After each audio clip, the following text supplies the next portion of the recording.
Hello and I welcome you all to world affairs. मैं हूं प्रशांत Dhawan. Now आज के समय आप इंटरनेशनल मीडिया में हर जगह आप देखोगे, चाहे डोमेस्टिक मीडिया देख लो, एक टॉपिक डिस्कस किया जा रहा है कि कैसे यूक्रेन ने एक झटके में बहुत सारे रशियन सोल्जर्स मार दिए। नाउ मुझे यहाँ पर बोलना पड़ेगा कि यूक्रेन क्लेम कर रहा है कि इन लोगों ने हंड्रेड्स ऑफ रशियन सोल्जर्स एक ही अटैक में मार दिए हैं। यूक्रेन के हिसाब से टोटल नंबर है कि 400 रशियन सोल्जर मारे गए हैं, जबकि रशिया ने अभी तक ये क्लेम किया है कि इनके अटैक से 63 के आसपास सोल्जर्स मारे गए हैं।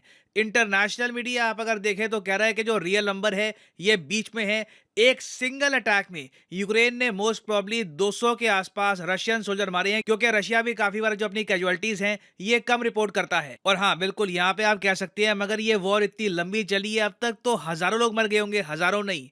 यूएसए के एस्टिमेट के हिसाब से, यूएस गवर्नमेंट के एस्टिमेट के हिसाब से इस पूरी यूक्रेन वॉर में अगर हम सिर्फ मिलिट्री कैजुअलिटीज की बात करें, मैं सिविलियंस की बात नहीं कर रहा, सिर्फ मिलिट्री कैजुअलिटीज की बात करें तो यूएस मान के चल रहा है कि 2 लाख मौतें ऑलरेडी हो चुकी हैं। क्योंकि ये वॉर आप अगर देखो तो 10 महीने हो गए, अभी तक खत्म नहीं हुई है और अभी भी 2023 में लग रहा है कि ये वॉर आराम से कई महीने और चलेगी। तो जहां पर 2 लाख सोल्जर मारे गए, अगर 200 सोल्जर और मर गए तो इसमें न्यूज क्यों बन रही है? न्यूज इसलिए बन रही है क्योंकि सीधा यूक्रेन ने, आप कह लीजिए, रशियन टेरिटरी में घुसकर जहां पर इनके बहुत सारे सोल्जर्स थे वहां पर अटैक किया है अमेरिकन वेपन से। नहीं तो यूजुअली आप देखोगे जो रशियन सोल्जर्स की डेथ होती है ये यूक्रेनियन टेरिटरी में होती है, या फिर एटलीस्ट उस टेरिटरी में होती है जो रशिया ने अभी तक कब्जा ही नहीं है। और इसलिए ग्लोबल मीडिया इस इवेंट को कवर कर रहा है। और रशिया में आप देखोगे ना, बहुत ज्यादा गुस्सा है। अभी आपको बताऊंगा कि ये जो गुस्सा है ये लार्जर पिक्चर में एक इंपॉर्टेंट रोल प्ले क्यों करेगा। मगर अभी के लिए हम देख पा रहे हैं कि पहली बार ना रशिया में जो सिविलियंस हैं वो भी चाहते हैं कि रशियन गवर्नमेंट एक बहुत ज्यादा स्ट्रांग रिप्लाई दे यूक्रेन को। ऑफ कोर्स कुछ गुस्सा जो है यहाँ पर ये रशियन गवर्नमेंट पे भी है कि एक ही बिल्डिंग में इतने सारे सोल्जर्स आप क्यों रखोगे। हमेशा डेंजर बना रहता है कि अगर मान लो उसी बिल्डिंग को अटैक कर दिया तो इकट्ठा बहुत से सोल्जर मारे जाएंगे। बट मेन रशिया में इस वक्त डिमांड है रिवेंज की, बदले की। नाउ यूक्रेन ने अटैक किया कहां पर है ये पहले जान लो। यहां पर आप देख पाओगे ये अभी के लिए यूक्रेन वॉर का मैप है, ये रशियन फेडरेशन है और ये जो लाल एरिया आप देख रहे हो ये वो एरिया है जो रशिया ने कब्जा लिया है। और जो डोनेस्क रीजन है ना यहाँ पर रशिया का, जो रशिया कहता है कि अब इनका पार्ट है, वहां पर ये जो लोकेशन है यहाँ पर एक बिल्डिंग थी और इसी बिल्डिंग को यूक्रेन की आर्मी ने टारगेट किया हिमार्स से। नाउ हिमार्स क्या है? हिमार्स एक high mobility artillery rocket system है।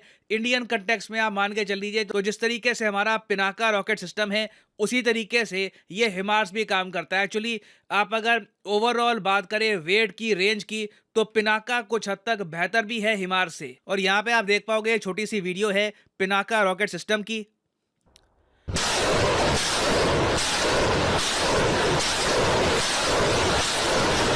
और ऑफ कोर्स ये जो हम लॉन्च कर रहे हैं मिसाइल, ये हम कर रहे हैं एक फील्ड में, एक ओपन फील्ड में।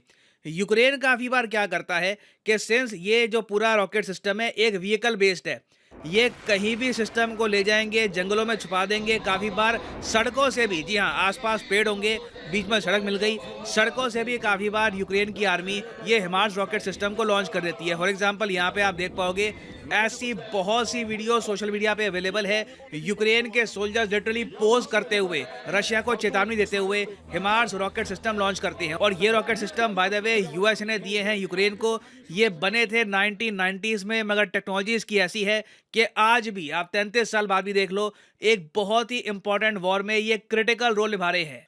और एक बहुत ही नेचुरल क्वेश्चन यहाँ पे आपका ये आ सकता है कि मगर यूक्रेन अभी तक थका क्यों नहीं है? 10 महीने से ऊपर हो गए, रशिया जैसी मिलिट्री सुपर पावर से ये लोग लड़ रहे हैं। रीजन इसका क्या है? देखो, रीजन यहाँ पर ये है कि कांस्टेंट यूएस सपोर्ट मिल रही है यूक्रेन को। आप आंकड़े अगर देखो तो यूएसए ने 113 बिलियन डॉलर्स दिए हैं यूक्रेन को।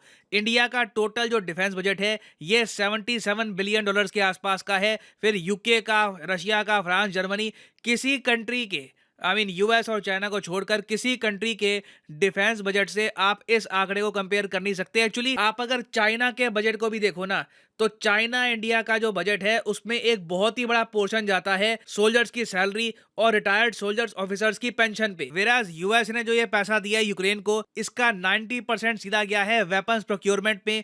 तो यूक्रेन ऑल्दो एक छोटा देश है, छोटी मिलिट्री है, मगर इनके पास वेपन्स बहुत सारे हैं, एम्यूनेशन की कोई कमी नहीं है यूक्रेन के पास। वेराज रशियन साइड को आप अगर देखें तो लगातार यहाँ पर एम्यूनेशन भी खत्म हो रहा है। अब कई रिपोर्ट्स ये भी क्लेम कर रही है कि रशिया को हो सकता है कि 1980s के जमाने का जो एम्यूनेशन है, जो पुराना इनके पास असला बारूद पड़ा है, जो पता नहीं काम करेगा भी या नहीं करेगा, वो भी इस्तेमाल करना पड़े। और सिंस अब यूक्रेन लगातार रशिया के सोल्जर्स, इनकी जो प्रॉपर ऑक्यूपाइड टेरिटरी है, जो रशिया मानता है कि रशियन फेडरेशन का पार्ट है, वहां पर ये लोग आराम से रशियन सोल्जर्स को मार रहे हैं इतनी बड़ी संख्या में। तो इसलिए अब रशिया में हम देख रहे हैं एक कंसेंसस डेवलप हो रहा है सुपर कॉम्बैट को लेकर, जहां पर टैक्टिकल न्यूक्लियर वेपन्स की बात ओपनली की जा रही है। अभी रिसेंटली मैं देख रहा था, रशिया का सरकारी मीडिया है, वहां पर बातचीत हो रही थी इस बात को लेकर कि क्या यूक्रेन पर इनको nuclear bombs, tactical nuclear bombs गिराने चाहिए। और एक इनके मिलिट्री ऑफिसर ने यहां पर यह कहा कि देखिए ये बेस्ट टाइम है, सर्दियों का बेस्ट टाइम है एक टैक्टिकल न्यूक्लियर वेपन यूक्रेन पर गिरने का। इन्होंने स्टडी करी है यहाँ पर हाइड्रोलॉजी, किस तरीके से नदियां बहती हैं यहाँ पर, तो बहुत ज्यादा हाई पॉसिबिलिटी है कि आने वाले समय में रशिया एक टैक्टिकल न्यूक्लियर वेपन ड्रॉप कर दे यूक्रेन पर। मैं चाहता हूँ ये जो वीडियो है ये आप देखें। А вы, товарищ подполковник, как относитесь к идее применения тактического ядерного оружия? Ну, положительно. Вы знаете, мы даже в нулевые годы проводили исследования в этом отношении, и я вам так скажу, что при определенных гидрометеорологических параметрах атмосферы и суши, метеорологии суши, эффективность тактического ядерного оружия можно повышать, ну, как минимум 6-8 раз. Это очень серьезная тема, и, конечно, с точки зрения погодного фактора это тоже значимо. Ну, а что касается вообще истории применения, то, ну, понятное дело, что применение тактического ядерного оружия может в корне изменить боевую обстановку. Ну, и я напомню, что вообще-то и производство, и само применение этого оружия, оно не регламентируется никакими международными договоренностями. Здесь у всех руки развязаны, ну, за исключением разве ना रशियन मिलिट्री ऑफिसर यहाँ पर ये कह रहे हैं कि अर्ली 2000s में इन्होंने इस बात पर स्टडी भी करी थी कि यूक्रेन का जो ये प्राइमरी एरिया है, यहाँ पर सर्दियों के टाइम में अगर एक टैक्टिकल न्यूक्लियर वेपन गिरा जाता है तो इसका इम्पैक्ट क्या होगा। क्या हवाओं का जो बहाव है उससे रेडिएशन रशिया के इलाकों में फैल जाएगा, या फिर जो यहाँ पर बहुत ही इंपॉर्टेंट रिवर है ये पॉल्यूटेड हो जाएगी। तो इन्होंने यहाँ पर कहा है कि अब वेदर इस तरीके का हो चुका है, यहाँ पर स्नो ऐसी हो रही है कि पहली बात तो टैक्टिकल न्यूक्लियर वेपन जिसकी पोटेंसी होती है, आप मान के चल लीजिए 1 किलो टन से भी कम, 1 या 2 किलो टन के आसपास, जो हिरोशिमा नागासाकी में यूज किया था यूएसए ने वर्ल्ड वॉर 2 के अंत में, उन वेपन्स की पावर थी 12 से लेकर 21 किलो टन। तो बहुत ही छोटे स्केल का अगर एक टैक्टिकल न्यूक्लियर वेपन रशिया इस्तेमाल करता है इस बर्फ वाले वेदर में, तो रशियन ऑफिसर्स के हिसाब से उसकी पावर, उसकी पोटेंसी 6 से लेकर 8 गुना बढ़ सकती है। उसके अलावा जो न्यूक्लियर फॉल आउट होगा, जो रेडिएशन होगी, वो रशियन इलाकों में पहुंचने का खतरा बहुत कम होगा।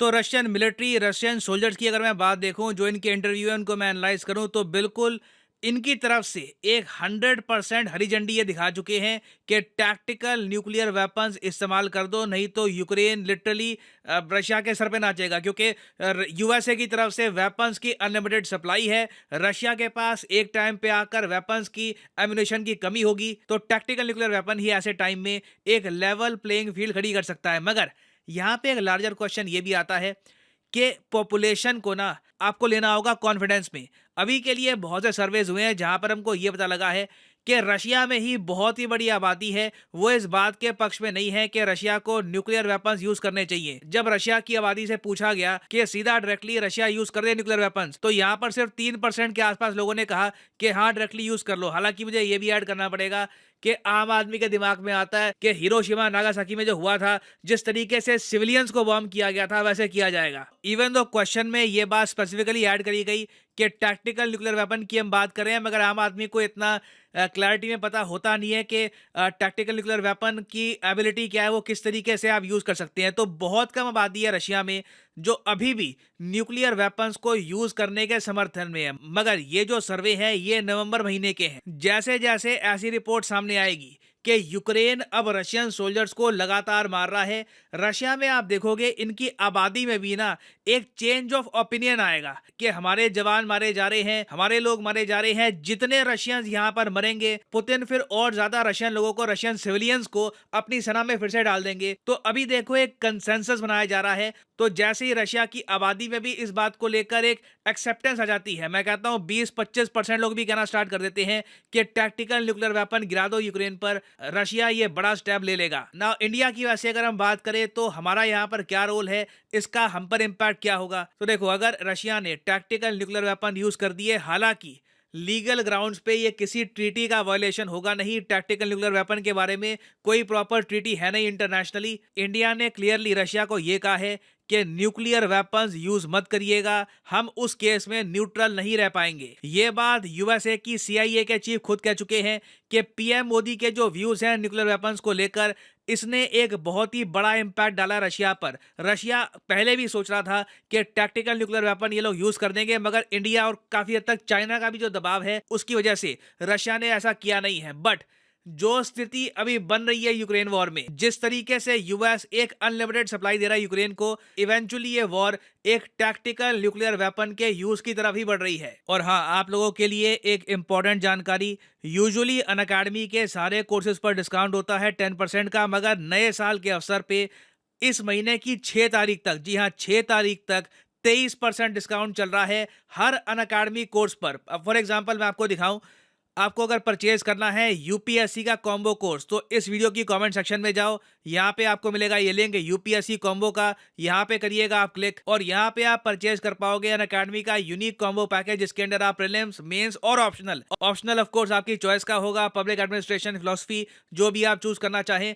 और यहाँ पे आप देखोगे यूजुअली जो डिस्काउंट आपको मिलता था 10% का, अगर आप कोड डाल दोगे ना PD10, तो सीधा 23% का यहाँ पे आपको डिस्काउंट मिलेगा, एक massive discount. You can save a lot of money. Simply यहाँ पर आपको कोड यूज करना है PD10 and the prices will start falling. और ये डिस्काउंट बाय द वे हर एग्जाम पर एप्लीकेबल है, whether it is NEET, IIT, JEE, SSC, bank. So use the code PD10 and save money. याद रखिएगा ये ऑफर 6 तारीख के बाद खत्म हो जाएगा। सो इसी नोट के साथ ये है वीडियो का अंत। Thank you for listening and as always God bless you all.